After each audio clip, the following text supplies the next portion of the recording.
जय हिंद दोस्तों, वंदे मातरम। दिल्ली में हाल ही में छात्रों के विरोध प्रदर्शन के नाम पर जो अराजकता, पथराव और हिंसक तांडव देखने के लिए मिला, उसने देश के सुरक्षा तंत्र और राजनीतिक फिजा में भूचाल ला दिया है। जो आंदोलन शुरुआत में छात्रों की मांगों का मुखौटा पहने हुए था, उसकी परतों को जैसे जैसे दिल्ली पुलिस की जांच एजेंसियों ने खोला, वैसे वैसे इसके पीछे सोची समझी साजिश, देश विरोधी ताकतों की साठगांठ और राजनीतिक आकाओं का खतरनाक चेहरा बेनकाब हो चुका है। दिल्ली पुलिस अब अत्याधुनिक आर्टिफिशियल इंटेलिजेंस तकनीकों का सहारा लेकर के उपद्रवियों पर शिकंजा कस रही है। वहीं दूसरी तरफ इस पूरे घटनाक्रम में विपक्ष की भूमिका, विदेशी फंडिंग और प्रतिबंधित नेटवर्क के इस्तेमाल को लेकर के तमाम सवाल जो उठे, उसने राजनीति के गलियारों में हलचल तेज कर दी है। शांतिपूर्ण प्रदर्शन की आड़ में पुलिस पर हमला करने वाले और सरकारी संपत्ति को नुकसान पहुंचाने वाले असामाजिक तत्वों के खिलाफ में पुलिस ने बड़े पैमाने पर तकनीकी मोर्चा संभाल लिया है। भीड़ में छिपे पेशेवर उपद्रवियों और हिंसा भड़काने वाले तत्वों की सटीक पहचान के लिए पुलिस बल एआई आधारित फेशियल रिकॉग्निशन सिस्टम और हाईटेक एआई चश्मों का उपयोग कर रही है। यह हाईटेक कैमरे दिल्ली पुलिस को संदिग्धों का विस्तृत डेटाबेस तैयार करने और जो त्वरित पहचान है उसको स्थापित करने में मदद कर रहे हैं। जितने भी उपद्रवी थे, कईयों ने हेलमेट लगा रखा था, फेस पर मास्क पहन रखा था, किसी किसी ने तो पूरा फेस ही कवर रखा था, सिर्फ आंखें खुली हुई थी कि दिखाई दे बस उनको, और उन्हें लग रहा था कि वो बच जाएंगे। बहुत सारे जो पोल्स थे, उन पर जो सीसीटीवी कैमरे लगे हुए थे, उनको भी तोड़ दिए गए ताकि उनको कैप्चर ना किया जा सके। जिस तरीके से प्रदर्शनकारियों ने बैरिकेड्स तोड़े और पुलिसकर्मियों को लहूलुहान किया, उसकी एक एक एचडी फुटेजेस के जरिए मैपिंग की जा रही है और पुलिस तकनीकी माध्यमों का उपयोग करके संदिग्धों के डेटा से मिलान कर रही है ताकि हिंसा के सूत्रधार को कानूनी शिकंजे में लाया जा सके। इस पूरे घटनाक्रम का सबसे चिंताजनक दोस्तों पहलू पता क्या है? विपक्ष और राजनीतिक समूहों का रवैया रहा। अपने राजनीतिक लाभ और देश में स्थिरता पैदा करने के लिए उद्देश्य से मुख्यधारा के विपक्षी दलों, खासतौर पर आम आदमी पार्टी और उनके सहयोगियों पर गंभीर सवाल खड़े हो रहे हैं। यह बेहद ही शर्मनाक है कि अपनी राजनीतिक जमीन तलाश रहे विपक्षी दल और कॉकरोच जनता पार्टी जैसे असंतोषजनक राजनीतिक समूह निर्दोष छात्रों के भविष्य और उनकी संवेदनाओं का इस्तेमाल करके अपने संकीर्ण राजनीतिक एजेंडे के लिए काम कर रहे थे।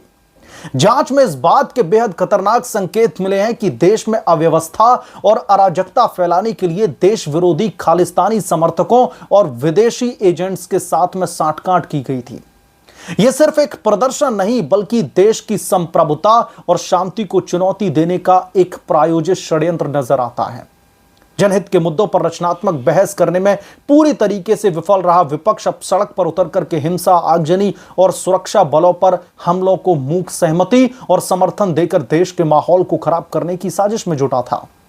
जांच एजेंसियों के हाथ कुछ ऐसे सबूत लगे हैं जो इस बात की पुष्टि करते हैं कि यह हिंसा कोई तात्कालिक गुस्सा नहीं, बल्कि हफ्तों की सोची समझी योजना का एक बहुत बड़ा नतीजा थी।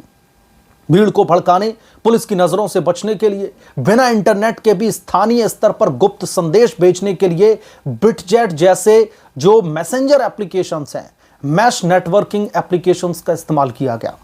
यह दर्शाता है कि इसके पीछे पेशेवर अर्बन नक्सल और टूलकिट गैंग का दिमाग काम कर रहा था। इसके अलावा खुफिया रिपोर्टर्स और पुलिस जांच में इस प्रदर्शन को संचालित करने और भीड़ जुटाने के लिए विदेशों से हवाला या फिर अन्य संदिग्ध रास्तों के जरिए भारी पैमाने पर फंडिंग मिलने के भी दावे सामने आए हैं। बहुत सारे ऐसे दावे किए जा रहे हैं। शांतिपूर्ण प्रदर्शन के नाम पर गुंडागर्दी और पुलिस कर्मियों को अस्पताल पहुंचाने वाले उपद्रवियों और उनके आकाओं के खिलाफ में अब कानून का सबसे सख्त रूप देखने को मिलेगा। दिल्ली हाईकोर्ट में भी चल रही सुनवाई के दौरान इस बात पर सख्त रुख जो है अपनाया गया कि कानून व्यवस्था से खिलवाड़ करने वाले किसी भी व्यक्ति को बख्शा नहीं जाएगा। जो सोनम वांगचुक ने यह कहा था कि शांतिपूर्ण प्रदर्शनकारियों के ऊपर कोई भी केस नहीं होना चाहिए, लेकिन वो अराजक तत्व जिन्होंने पब्लिक प्रॉपर्टी को डैमेज कर दिया, पुलिस के ऊपर पथराव किए, उनकी आंखें फोड़ दी गई, वो बख्शे नहीं जाएंगे। पुलिस अधिकारियों पर हमला करने और सरकारी संपत्तियों को नुकसान पहुंचाने के जुर्म में अब न केवल आपराधिक मुकदमे चलेंगे, बल्कि सख्त कानूनी धाराओं के तहत उपद्रवियों की संपत्तियों पर भी कार्रवाई की तलवार लटक रही है। कॉकरोच जनता पार्टी के मुखिया अभिजीत दिपके और उनके इशारों पर नाचने वाले उपद्रवियों के दिन अब गिने चुने रह गए हैं और जब मैं गिने चुने दिन की बात करता हूं तो यहां पर मैं मेंशन करना चाहता हूं कि खुले में सांस लेने के गिने चुने दिन रह गए और जांच एजेंसियों का अगला कदम इस पूरी साजिश के आकाओं को जेल के सलाखों के पीछे पहुंचाना है। यह पूरा घटनाक्रम देशवासियों की आंखें खोलने वाला है। छात्रों की आड़ में देश की राजधानी को बंधक बनाने, पुलिस पर जानलेवा हमला करने और विदेशी ताकतों की मदद से देश में आग लगाने की यह साजिश अब पूरी तरीके से बेनकाब हो चुकी है।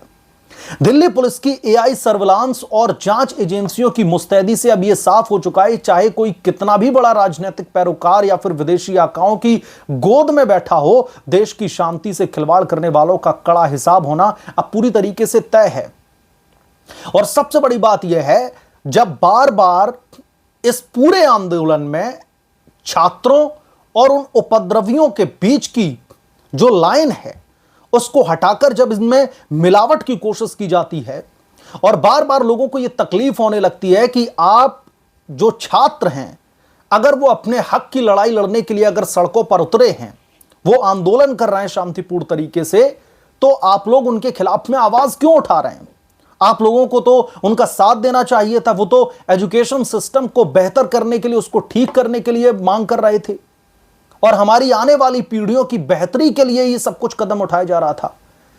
छात्रों की मांग के खिलाफ में मुझे नहीं लगता कि इस देश में कोई भी ऐसा होगा जो उनके खिलाफ में जाएगा। लेकिन जिस तरीके से छात्रों का मुखौटा पहन करके दिल्ली की सड़कों पर जो उत्पात मचाया गया है, प्राइवेट व्हीकल्स को जिस तरीके से तोड़फोड़ उसके साथ में कर दी गई, बहुत सारे फुटेजेस तो ऐसे आए, गाड़ी के फ्यूल टैंक को खोल करके उसमें माचिस की तिल्ली जला करके डालने की कोशिश की गई और वहां पर जो दिल्ली पुलिस के जवान खड़े हुए थे वो बहुत ही असहाय महसूस कर रहे थे। वो क्या करें, इतनी ज्यादा भीड़ है, रोकने की भी कोशिश की लेकिन वो नहीं माने। बार बार उसमें माचिस की तीली जला करके जो है डाली जा रही थी ताकि वहां पर आगजनी की घटना को अंजाम दिया जा सके। और यह किसी से छिपा नहीं है। अगर छात्र आंदोलन में उपद्रवियों का वेलकम किया जाता है और जो टूलकिट गैंग बैठी हुई है जिसने इन्हें खुला समर्थन दिया, एक तरफा जो तस्वीरें थी वो सोशल मीडिया पर डालकर, एक तरफा वीडियो डालकर के कैसे पुलिस छात्रों के ऊपर, तथाकथित छात्रों के ऊपर लाठियां भांज रही है, वो तस्वीरें किसी ने नहीं दिखाई कि एक आरएएफ के जवान पर एक साथ 100, 200, 300, 500 लोगों की भीड़ टूट पड़ती है। वो तस्वीरें किसी ने नहीं दिखाई एसीपी रैंक के अधिकारी के ऊपर धारदार हथियार से हमला किया जाता है।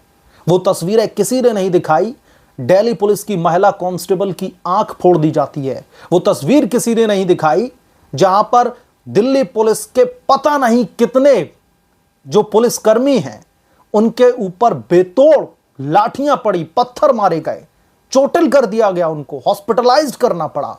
वो तस्वीरें कभी किसी ने दिखाने की हिम्मत नहीं की।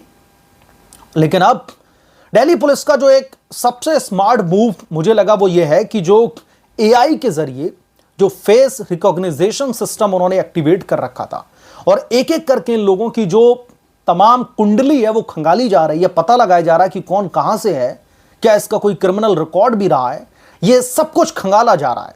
और आप लोग यकीन मानिए कि इन लोगों के खिलाफ में दिल्ली पुलिस की कार्रवाई शुरू होने वाली है और बहुत सारे लोगों के खिलाफ में नोटिस भी जारी कर दिए गए हैं। मैं इस मामले पर भी एक अलग से रिपोर्ट बना के आप लोगों के बीच में साझा करूंगा और इसमें उत्तर प्रदेश की पुलिस भी शामिल है। योगी बाबा के आदेश के बाद में बहुत सारे लोगों को नोटिस भेजा जाने लगा है और इस नोटिस के बाद में अब अफरा तफरी का माहौल है। बहरहाल इस मामले पर आप क्या सोचते हैं, आपकी क्या राय है, हमें कमेंट करके जरूर बताएं। जल्द मिलूंगा किस दूसरे बड़े अपडेट के साथ में, तब तक के लिए धन्यवाद। अगर आप लोग चैनल पर नए हैं तो प्लीज चैनल को सब्सक्राइब करें, साइड बने बेल आइकन को जरूर प्रेस करें ताकि जब भी मैं कोई बड़ी खबर लेकर के आऊं तो इसकी जानकारी सबसे पहले आपको मिले।